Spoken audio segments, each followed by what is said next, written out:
Bueno, ahora sí, retomamos. ¿Qué tal la weekly? Bueno, les decía que hay dos eventos puntuales o dos elementos puntuales que están, digamos, de alguna manera trazando un poco la problemática de esta semana, ¿no? La primera tiene que ver con esta variable delta, como hablábamos con Mariano al comienzo de la reunión, una variable delta que, si bien es cierto que no está produciendo más hospitalizaciones o más muertes, lo que sí está produciendo es básicamente un nivel de aceleración de contagios y que está impactando sobre todo a la gente que no está vacunada, digamos, ¿no? De hecho, en Estados Unidos ya comienza a tomar fuerza un concepto que es la pandemia de los no vacunados, ¿sí? Y lo que se observa es que en aquellos estados donde la tasa de vacunación es menor, bueno, las hospitalizaciones crecen y obviamente los casos también crecen, los casos más fuertes crecen de la variable delta. Y en Europa también estamos viendo algunas cuestiones similares, ¿no? Decíamos al principio de la reunión que hoy es el día de la liberación o de la libertad, porque en el Reino Unido no se va a obligar a la gente a utilizar el barbijo, pero este escenario también fue probado por Países Bajos hace unas semanas atrás y con el pico de los nuevos contagios tuvo que volverse para atrás. Así que lo que estamos viendo en la apertura de los mercados de hoy básicamente es una presión sobre los activos de riesgo, obviamente con los índices Wall Street cayendo en promedio el 1% los futuros, pero las caídas más fuertes sí se ven en todo lo que es el consumo discrecional y el consumo procíclico, y también mucho de las acciones o empresas ligadas al sector del turismo, digamos, ¿no? Entonces, ahí hay que ver cómo se va acomodando esto, si es un primer cimbronazo o no, pero vamos a ver en definitiva en las próximas jornadas cómo esto se va acomodando y cómo impactan las expectativas de los inversores. Por el otro lado, el otro gran tema que sigue siendo, digamos, de preocupación central es la inflación, digamos, ¿no? Y esto, a diferencia de la variable delta, esto es algo que no se está acomodando demasiado en el tiempo. Fíjense sobre este eje, digamos, ¿no? Este gráfico que es la inflación minorista en los Estados Unidos, que se supo el dato la semana pasada, y el dato fue 5,4% mensual en junio, contra junio del año pasado. Es decir que, si bien es cierto que el segundo trimestre del año pasado fue el de peor impacto de la pandemia en la economía global y específicamente en los Estados Unidos, bueno, obviamente lo que vimos que las tasas de crecimiento de la inflación en estos 3 meses del segundo trimestre se han ido incrementando, ¿no? 4,2% interanual en abril, 5% en mayo y ahora 5,4%. Y, digamos, del otro lado tenemos cómo se explica la suba que tuvo el índice en junio respecto a mayo. En junio respecto a mayo se esperaba un avance del 0,5% en los Estados Unidos y terminó siendo el 0,9%, casi el doble. Y bueno, y fíjense que hay una parte importante que sigue explicándola todo lo que es la industria automotriz, digamos, ¿no? Por un lado, la industria automotriz que tiene problemas de abastecimiento claros en términos de los semiconductores, que está generando mucho más delay en la producción de automóviles en un contexto donde la demanda está creciendo fuerte. Y fíjense que de este 0,9%, 0,4%, digamos, se explica por los cuellos de botella que hay en la rama, digamos, de oferta en la industria automotriz. Pero también, digamos, tenemos ciertas presiones y ciertas tensiones de cuello de botella en otros sectores. Fíjense que alimentos está explicando casi el 11% de la suba del mes de junio. Después tenemos la parte del housing, que también está explicando un casi 10%. Es decir que la parte, por ejemplo, de los servicios de travel, y que tienen que ver no solamente con los viajes corporativos, sino también con todo lo que es el turismo interno en los Estados Unidos, se está presionando. Es decir, que hay varios sectores donde hay un cuello de botella importante y que en definitiva, digamos, a medida que la reapertura económica y la normalidad económica, al menos en Estados Unidos, está dejando evidenciarse, lo que sí se ve es que estos cuellos de botella son mucho más sticky, mucho más, si se quiere, mucho más duros, mucho menos flexibles a la hora de reacomodarse ante esta eventual demanda, digamos, ¿no?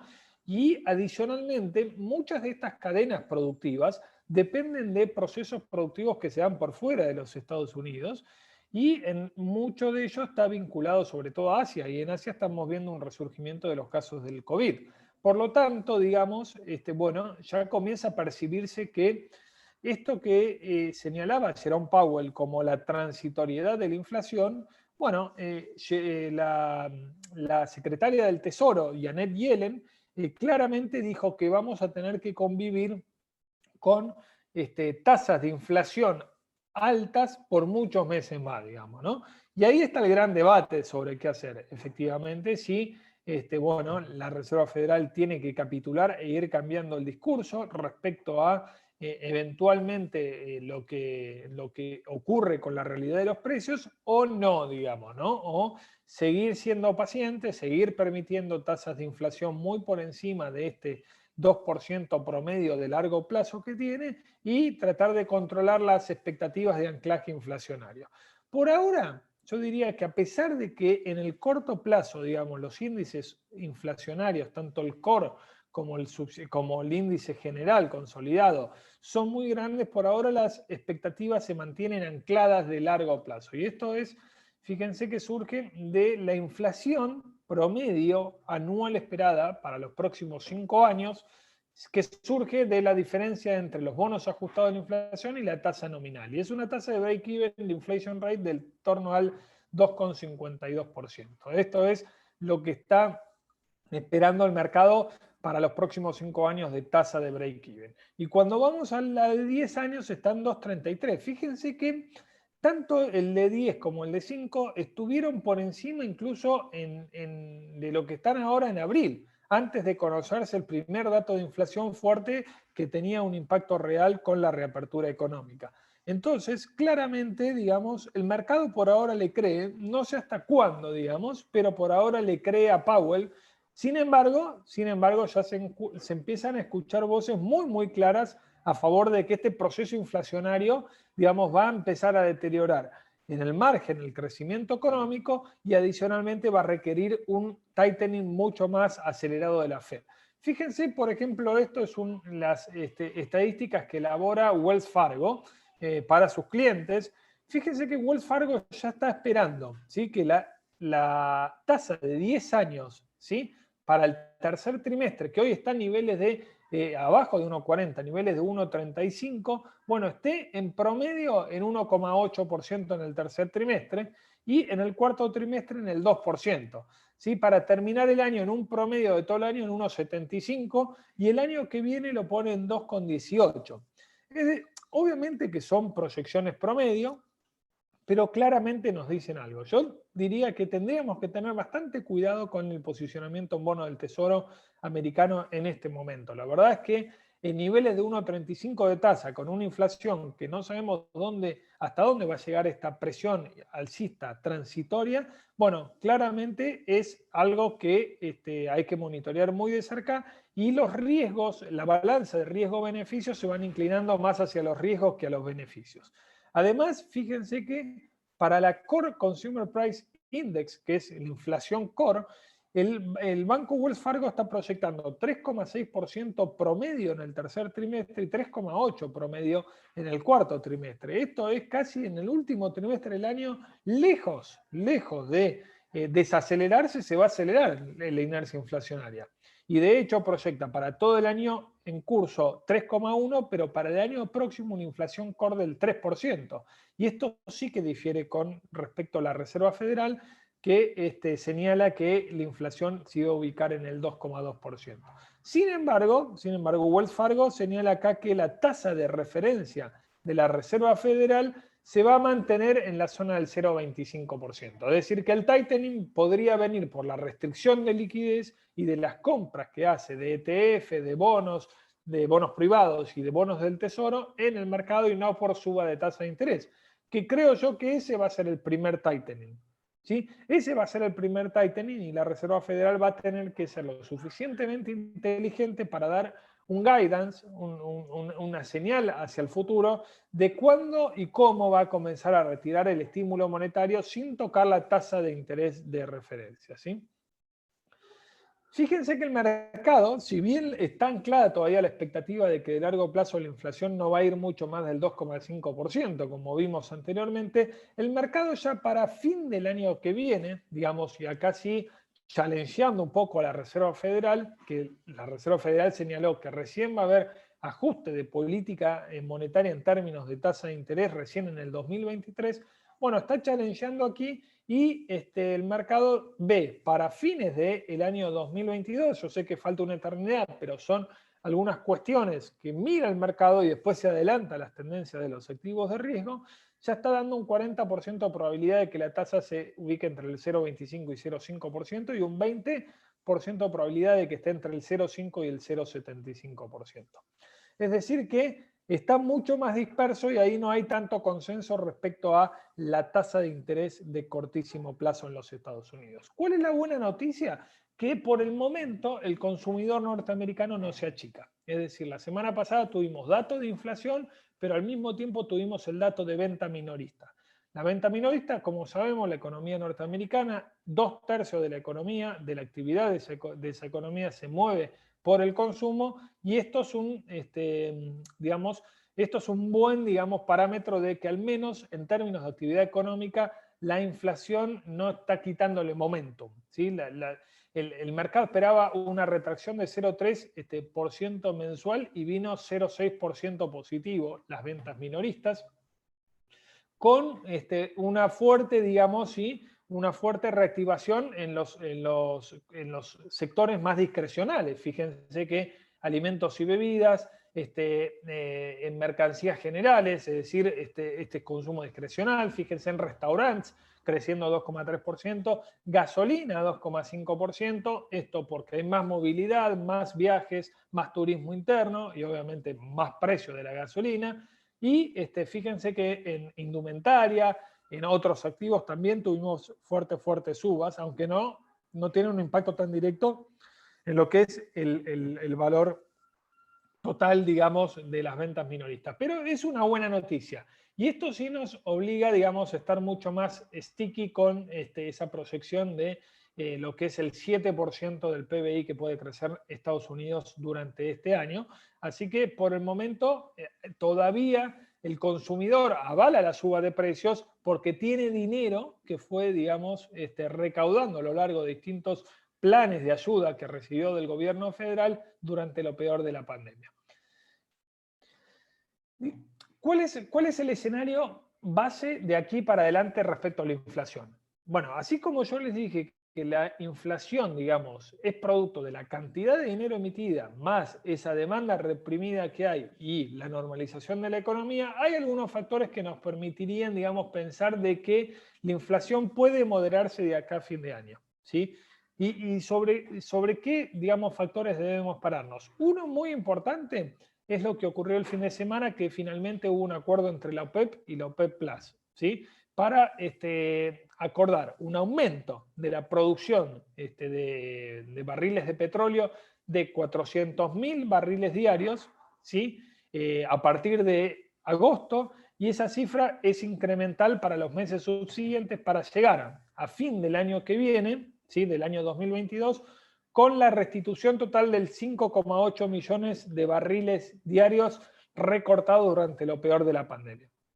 Es decir, que la OPEP y la OPEP Plus, digamos, han llegado a un acuerdo para evitar una guerra de producción, una guerra de precios y que eventualmente el suministro, la parte de la oferta de producción petrolera, vaya a los niveles prepandemia para finales del 2022. Y esto está provocando ahora en este momento una caída del 3% del costo del precio del crudo, digamos, ¿no? El precio del crudo, incluso antes de subirme a la cola, estaba casi 4%, digamos, estaba en $69 el barril. Y esto obviamente es una buena noticia para descomprimir un poco la parte de energía de la inflación, si efectivamente tenemos un horizonte donde la economía global se sigue reabriendo, ¿sí? La economía, digamos, sigue consumiendo más, pero al mismo tiempo está la mayor previsibilidad de que la oferta de crudo va a acompañar ese crecimiento de la demanda. El segundo factor que yo veo que puede, digamos, estar siendo un ancla antiinflacionaria es que durante las últimas semanas el dólar se fue fortaleciendo. ¿Sí? Entonces, de corto plazo vemos que un dólar más fuerte implica que el alza de los commodities por ahí llegó a su techo. Hay que ver si es un techo transitorio o no, pero techo al fin. Y eso también va a descomprimir no solamente en términos de energía de precios, sino también en términos de alimentos. Efectivamente, lo que es la parte inflacionaria. Y esto hay que ver si se consolida, el dólar index en la parte de 93, pero de corto plazo yo creo que vamos a tener un dólar index bastante fuerte, digamos, ¿sí? Sobre todo hasta tanto se disipe todo lo que es el tema de la delta, de la variante delta y el impacto sobre la macroeconomía.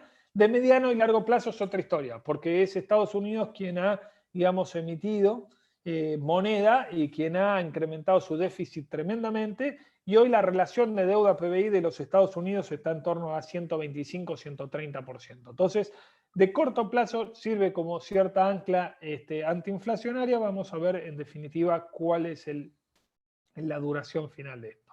Y lo último que puede actuar como ancla antiinflacionaria es lo que comentábamos recién en la apertura de la charla, ¿no? Que es el crecimiento que estamos viendo de los casos de la variable delta en las principales zonas donde más se había reabierto la economía. Esto es Estados Unidos, la Unión Europea y el resto del mundo, ¿no? Entonces, fíjense que hay una clara suba en la Unión Europea estos son los casos por millón de habitantes en un promedio de 7 días. Bueno, la Unión Europea, fíjense que está ya en 130 nuevos casos, muchos de ellos, la gran mayoría de ellos, con la cepa delta. Obviamente, reiteramos, no es una cepa, digamos, que tiene más mortalidad ni más hospitalizaciones, pero en definitiva lo que hace es, obviamente, deja en vulnerabilidad a los que no se han vacunado aún y eventualmente, digamos, lleva nuevas restricciones, lo que podría quitarle un poco de vapor a la reapertura económica, hacerlo un camino mucho más smooth y más suave y no tan agresivo, y eso le da también cierto lugar a que la inflación pueda ir reacomodándose. Vamos a ver en definitiva si estos escenarios se dan o no.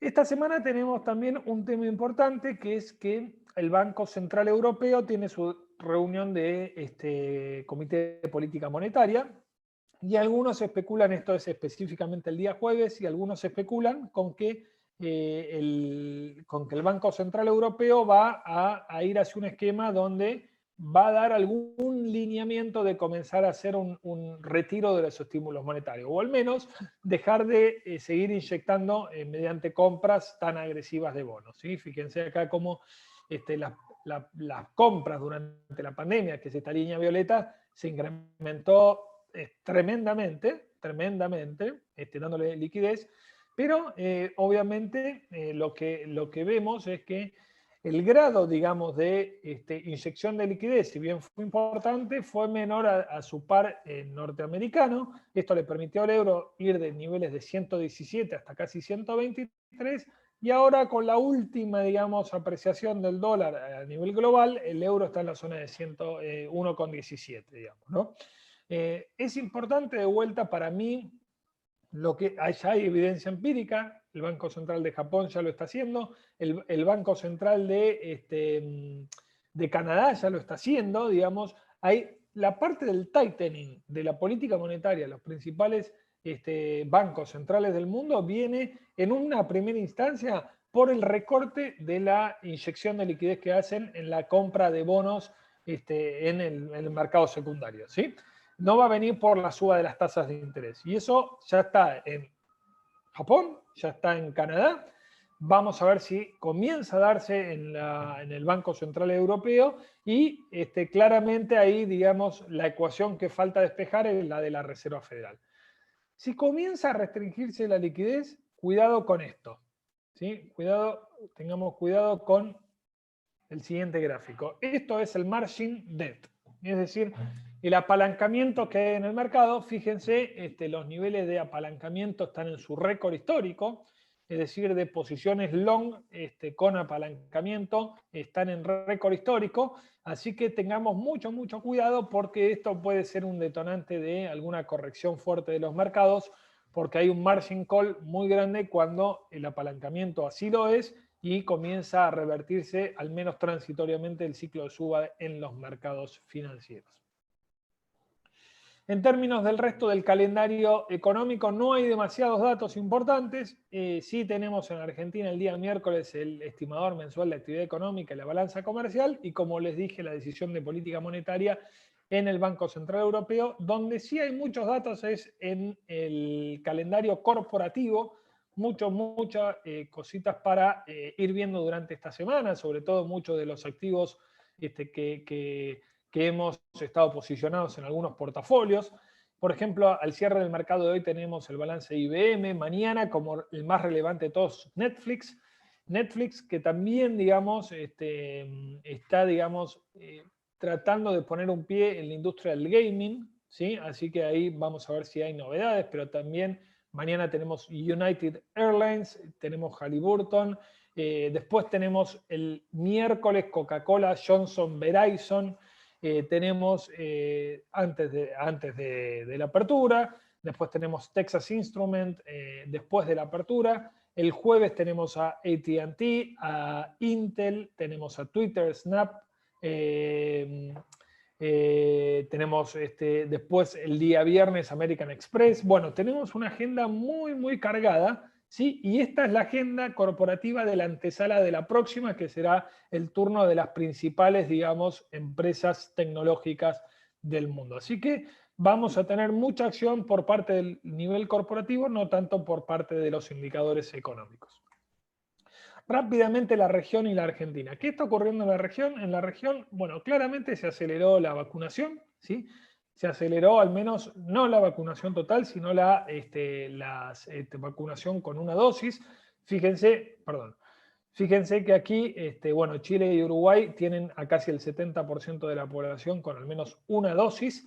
En Argentina estamos llegando casi al 50% de la población. En Brasil estamos en el 45%. Sudamérica en su conjunto está en el 40% y Colombia es el que está más rezagado con el 30%.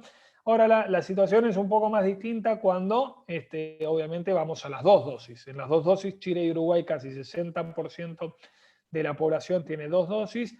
Colombia tiene el 20%. Fíjense que aquí Colombia cómo ha cambiado o cómo ha tenido una estrategia de vacunación diferente a Brasil y a la Argentina, digamos, privilegiando dos dosis de personas de grupo de riesgo que estén vacunadas totalmente, y fíjense cómo cae en Brasil y Argentina. Argentina tiene apenas el 10% de la población con dos dosis, ¿no? De todas formas, esto va a permitir de alguna manera ir descomprimiendo un poco los temores, ¿no? Lejos está la finalización de la pandemia, pero sí los temores de un colapso sanitario, lo que podría dar lugar a un rebote económico un poco más robusto a partir de, yo diría, el mes de agosto, septiembre y el último trimestre de este año. Ayer tuvimos importante que hay un elemento político muy grande en la región, ¿sí? Obviamente están las elecciones en Argentina a medio término, pero en Chile se elige presidente el 21 de abril. Y ayer fueron las elecciones, ¿sí? De las primarias de los candidatos, y lo que pasó en Chile es que los dos extremos, digamos, de la posición de izquierda y la posición de derecha perdieron contra candidatos de más de moderación, digamos, ¿no? Entonces, hay que ver de ahí cómo repercute esto en el peso chileno, que se ha venido depreciando desde mayo de una manera no menor, de 700 pesos por dólar a 755, y vamos a ver si esta moderación de los candidatos despeja de alguna manera este riesgo y este miedo que hay en medio de un proceso también de una nueva constitución, ¿sí? De una nueva reformulación de la Constitución Nacional. Pero bueno, fíjense que en términos de los ETFs, la línea azul es el ETF de Chile, ¿sí? El SH. Fíjense cómo ha habido desde mayo un gran underperformance de Chile respecto a lo que es la región. Si bien la región tampoco brilló, ahí yo los comparo, por ejemplo, con la línea verde, que es el EWZ de Brasil, y la línea roja, que es el MSCI de Latinoamérica, con una fuerte componente de Brasil y México. Bueno, fíjense que en lo que va del año, estos dos últimos tienen un acumulado de 6% y 3,4%, y Chile 11% de caída, digamos, en dólares. Por lo tanto, hay que ver, porque quizás esta moderación, digamos, ¿no?, de los extremos pueda llevar a alguna recuperación de cierta confianza sobre los activos chilenos y, en definitiva, bueno, poder aprovechar este underperformance a favor de los clientes. En Argentina, bueno, un poquito la nota de reflexión que yo les mandé el viernes tiene que ver con que la inflación sigue estando muy alta, no hay nada para festejar. 3,2% fue el índice de inflación de junio, 25 y monedas tenemos acumulado en los 6 primeros meses del año. Casi cumplimos la meta del presupuesto nacional para todo el año, solamente en 6 meses del año, y claramente es el 11º mes consecutivo donde la tasa de interés de referencia, que es la mínima de 37% para plazos fijos minoristas, pierde contra la inflación en términos mensuales. Y adicionalmente, ni que hablar contra la Badlar, que es la mayorista, que están oscilando entre 34 y 35%. Entonces, mi percepción al respecto, como les dije el día viernes, es que esta situación va a continuar de aquí hasta las elecciones. Vamos a ver seguramente un tipo de cambio muy, muy ofrecido en términos del oficial y respecto a la inflación, es decir, corriendo muy por detrás de la inflación, y la tasa de interés también corriendo por detrás de la inflación, ¿sí? No veo razones concretas para que la tasa de inflación pueda, digamos, ir hacia un nivel más del 2%, como dice nuestro ministro de Hacienda, Martín Guzmán, porque va a ser unos meses o unas próximas semanas de más pesos dando vuelta en la calle, más consumo, más presión, digamos, sobre la oferta y más presión sobre los precios, digamos, ¿no? Entonces, en definitiva, ¿qué hay en el mercado? Bueno, en el mercado tenemos, por un lado, mi sensación es que SER le va a ganar a tasa fija, por lo tanto, seguimos privilegiando de corto plazo y tácticamente y técnicamente todo lo que es SER. Les recuerdo, tenemos el fondo de Mega Inverg de retorno total, cuyo benchmark es el SER, que viene performando muy bien en los últimos 24 meses respecto al SER, y creemos que ahí pueden encontrar algo de alfa. Si ustedes quieren posicionarse directamente en bonos y no pasar por el fondo o suscribir este fondo a través nuestro, pueden buscar alternativas en el TX22 y TX23, que son bonos que están rindiendo entre 2 y 2,5% arriba del SER, con una duration menor a 2 años. Y por último, mañana tenemos una licitación primaria de letras de descuento de distintos vencimientos, ¿sí?, donde las tasas están levemente por encima de lo que es el plazo fijo tradicional o lo que es el money market, ¿sí?, obviamente, o un T más 1, también, porque se pueden conseguir hasta tasas del 40% de TNA, y esto lo pueden, digamos, lo pueden canalizar a través de soporte, digamos, ¿no?, para los clientes interesados en la licitación. Aparte el Tesoro sale con una batería de letras también ajustada por la inflación, porque quiere, digamos, hacer todo lo que es el rollover del TC21 que está venciendo ahora a fin de agosto. Así que recuerden que si ustedes quieren hacer algún tipo de suscripción o licitación, lo pueden canalizar a través de soporte. Ya lo tenemos habilitado. Y por último, antes de cerrar la presentación, es el canje a partir de las últimas medidas del gobierno para tratar de poner más restricciones al contado con liquidación. Bueno, el canje de MEP a cable estuvo por debajo del 1%. Creemos, digamos, de vuelta, que es una ventana de oportunidad que se abre, sobre todo considerando todo el movimiento, digamos, que puede haber, especialmente en las próximas semanas, con el tema político en la Argentina, digamos, ¿no? Vamos a tener las primarias en septiembre, las generales en noviembre, y creemos que el mercado y la brecha, sobre todo el canje, se va a ir moviendo, digamos, al ritmo de estos acontecimientos, y por lo tanto, de vuelta, aprovechar esta ventana del canje barato, más el beneficio que ustedes tienen para sus clientes de bonificación de la comisión para girar el dinero fuera de sus clientes. Así que creo que están dadas las condiciones para mixear un poco de ser por sobre tasa fija a nivel local para el cash management y para posicionamiento de más largo plazo, bueno, ir aprovechando esta ventana en un contexto donde los mercados globales van a ir presentando más oportunidades, porque esta volatilidad con todos los frentes que yo les dije recién que hay abiertos seguramente va a traer muchas oportunidades en el horizonte. Así que lo último en términos de acciones, el Merval claramente luchando en la zona de los 350, 360 dólares como objetivo de, digamos, como objetivo de mantener ese nivel para tratar de ensayar alguna recuperación. Mi sensación es que por ahí la reactivación que podemos ver en los próximos semanas, meses de la actividad económica puede dar algo de soporte. Siempre les reitero que estamos ante la presencia de un trade bien especulativo, sobre todo porque está el tema eleccionario en el medio, así que algunas valuaciones parecen interesantes como para tomar algo de riesgo si uno quisiera, digamos, de alguna manera agregar alto riesgo a la cartera.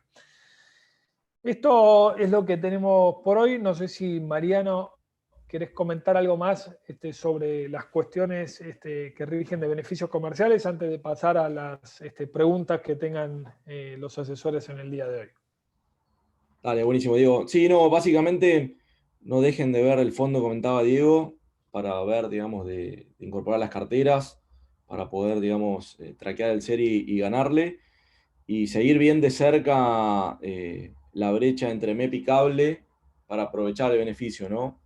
La verdad que la semana pasada hubo momentos en donde comprar MEP y vender cable daba saldo positivo para el cliente, ¿no? Es decir, recibía más dólares de los que invertía, con lo cual estén atentos. Vamos a estar tratar de avisándoles con Diego cuando vemos ahí oportunidad o ventana para hacer esa transacción, así pueden, digamos, difundir y aprovechar el beneficio. Así es.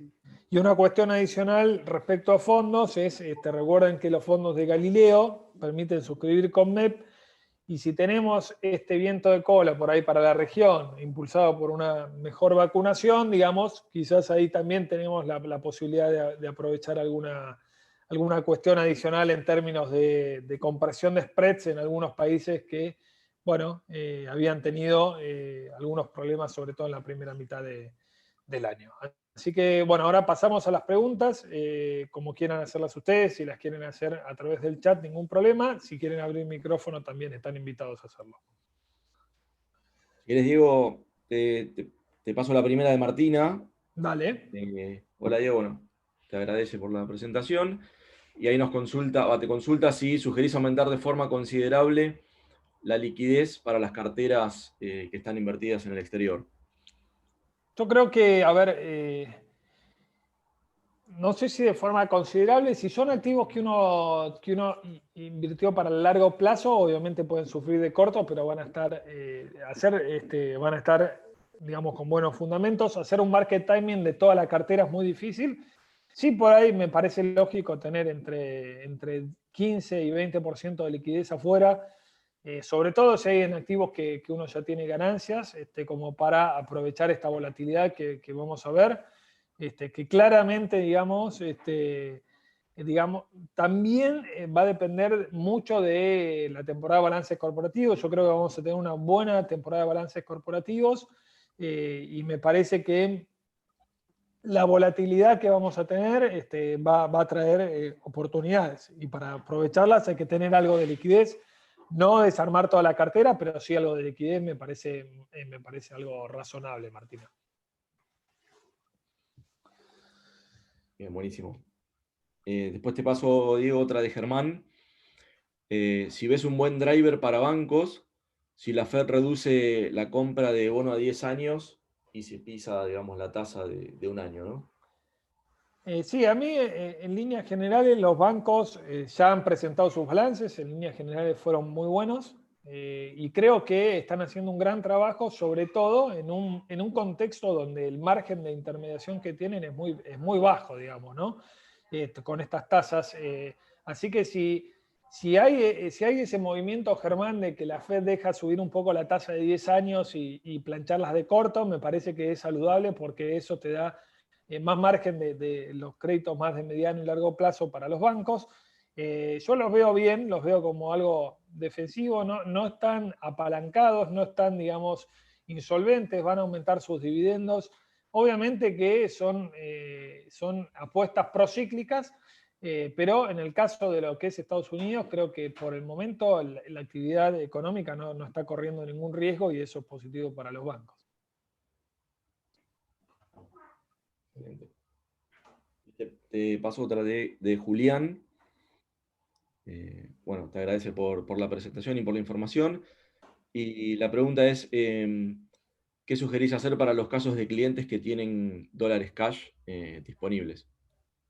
Si es aquí en Argentina, si es acá en Argentina, yo diría aprovechar lo que dijo Mariano, el canje está muy barato hoy, ¿sí?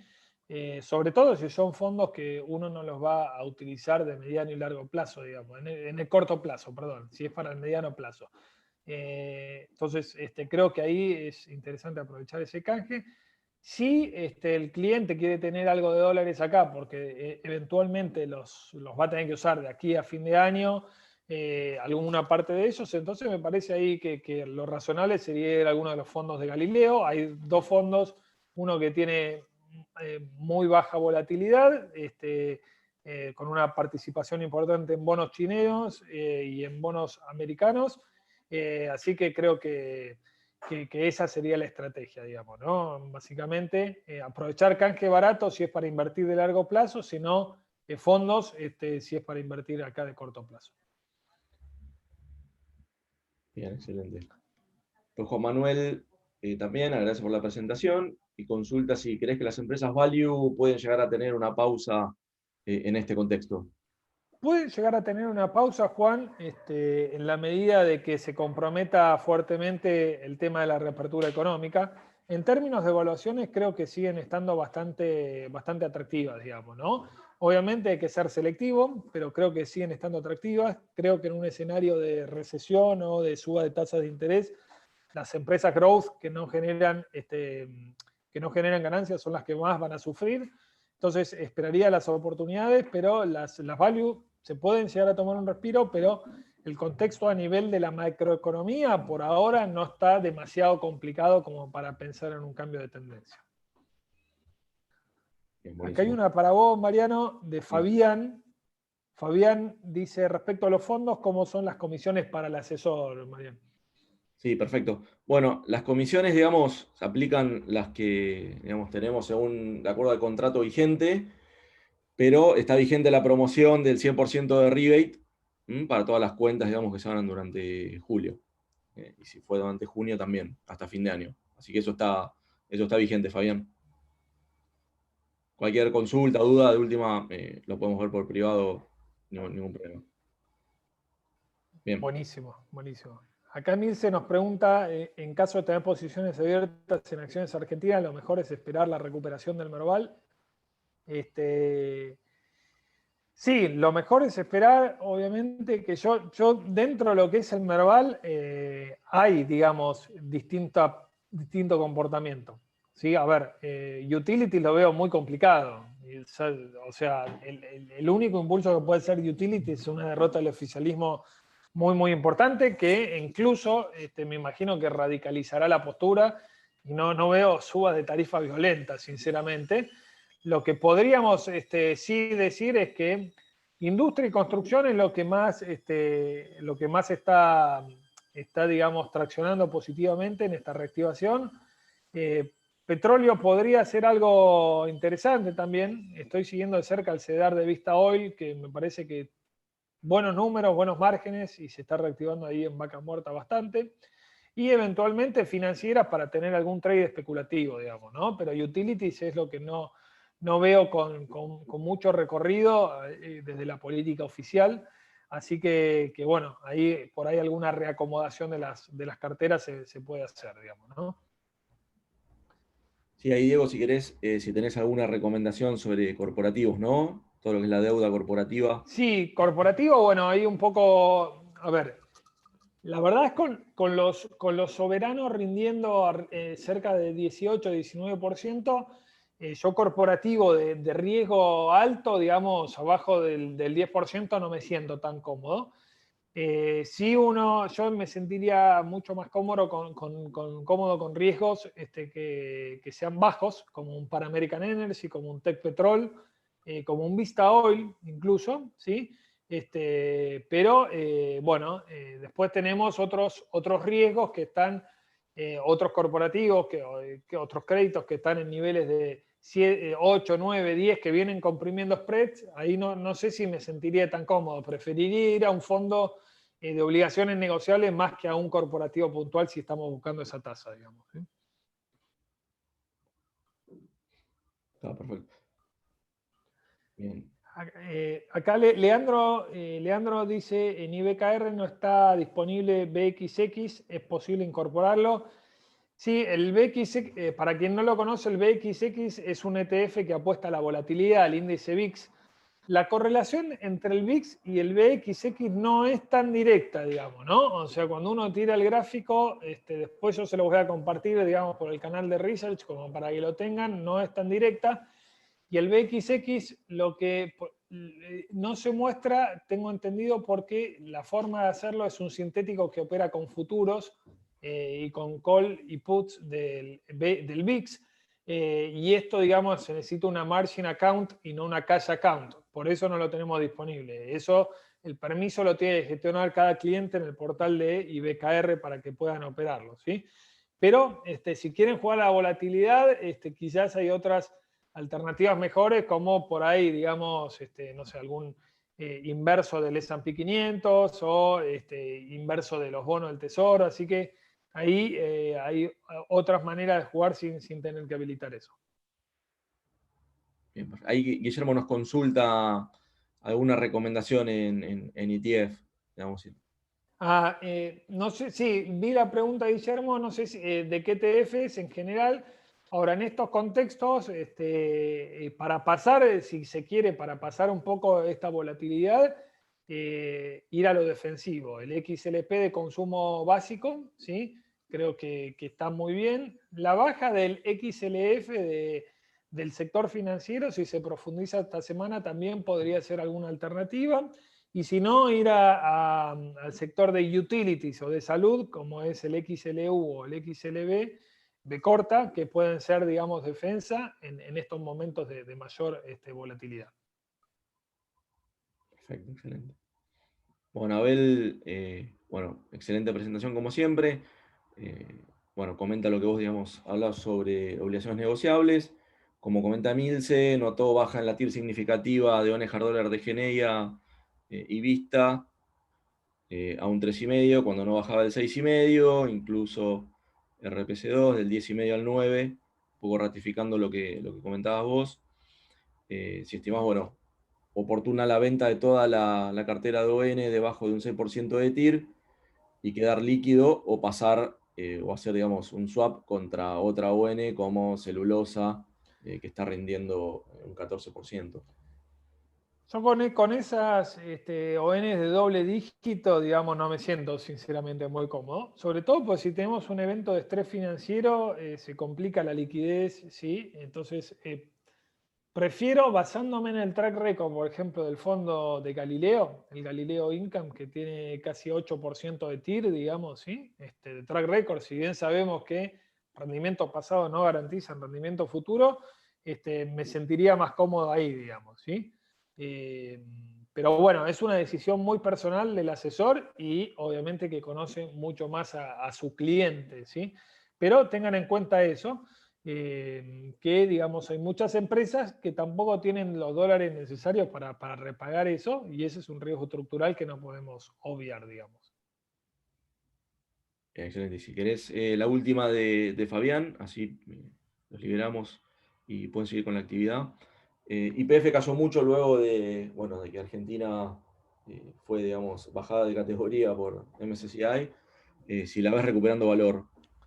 Bueno, dentro de lo que es la más castigada de fue YPF porque era la única acción argentina pura que estaba dentro del MSCI de Argentina, digamos, que representaba dentro de emergentes, porque recuerden que había tres activos, ¿no? Que era Decoagro, Globant, con la mayor ponderación, e YPF. YPF tiene una pesada carga de deuda, digamos. Yo creo que, de vuelta, si uno quiere jugar al play petrolero en vaca muerta, yo prefiero Vista Oil antes que YPF, sin duda. ¿Sí? Yo prefiero Vista Oil antes que YPF, sin duda, pues no tiene el riesgo político adentro, digamos. ¿Sí? Así que esa es mi visión sobre el petróleo en la Argentina y vaca muerta. Y acá hay una última de Lucía que nos pregunta, nos agradece la presentación y nos pregunta si considera oportuno el ingreso ahora en renta fija europea, a través de qué instrumento. No sé si tienen fondos mutuos. Hay algunos ETFs que replican fondos mutuos de renta fija europea. Yo, Lucía, esperaría a la decisión del Banco Central Europeo. Las tasas todavía siguen siendo muy pequeñas. Y si el Banco Central Europeo comienza, digamos, a dar señales de algún tightening, al menos de la parte del incentivo monetario, vamos a ver seguramente un reacomodamiento de los tipos de interés de a poquito en la renta fija, y eso va a ir comenzando a abrir oportunidades. Me parece que todavía no es el momento. Excelente, Diego. Buenísimo. Bueno, creo que hemos cumplido. Son las 10:19, Mariano, así que si te parece, como siempre, estamos grabando esto, lo ponemos a disposición en el canal. Y bueno, apenas lo tengamos subido, se lo compartimos para que puedan verlo y distribuirlo a sus clientes. Les agradecemos, muy buena convocatoria de hoy, Mariano, así que estamos a disposición siempre para cualquier cosa. Sí, sí, por supuesto. Estamos a disposición de cualquier consulta. Nos contactan por privado. Bueno, buena semana para todos y buena jornada. Buena semana. Chau, chau. Adiós.